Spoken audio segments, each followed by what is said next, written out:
సింగపూర్లో జరిగిన అగ్ని ప్రమాదంలో కుమారుడు మార్క్ శంకర్ కోలుకోవడంతో పవన్ సతీమణి అన్నా లెజ్నవ తిరుమలలో మొక్కులు చెల్లించుకున్నారు. ఈ క్రమంలో నిత్యాన్నదాన సత్రాన్ని సందర్శించిన అనంతరం శ్రీవారి భక్తులకు అన్నదానం చేశారు.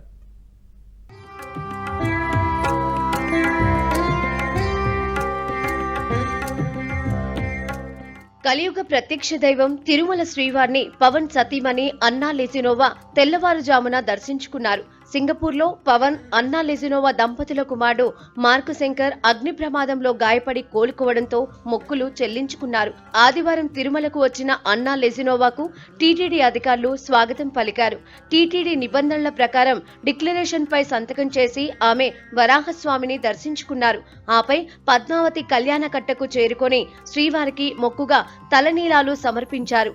ఆదివారం రాత్రి తిరుమలలోనే బస చేసిన అన్నా కొణిదల సుప్రభాత సేవలో పాల్గొని స్వామివారిని దర్శించుకున్నారు.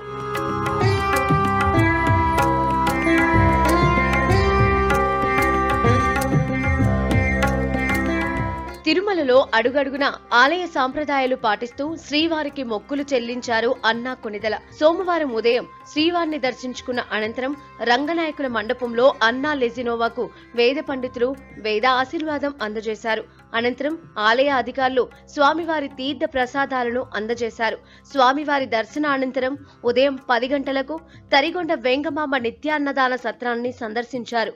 ఈ సందర్భంగా కుమారుడు మార్క్ శంకర్ పేరిట 17 లక్షల విరాళాన్ని తిరుమల తిరుపతి దేవస్థానం అధికారులకు అందించారు. అనంతరం నిత్యాన్నదాన సత్రంలో శ్రీవారి భక్తులకు స్వయంగా అన్నప్రసాదాన్ని వడ్డించారు.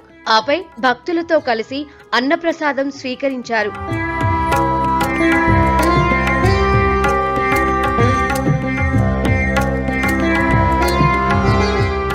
డిప్యూటీ సీఎం పవన్ కళ్యాణ్ అరకు పర్యటనలో ఉన్న సమయంలో సింగపూర్లోని ఓ స్కూల్లో జరిగిన అగ్ని ప్రమాదంలో ఆయన కుమారుడు మార్క్ శంకర్ గాయపడ్డాడు.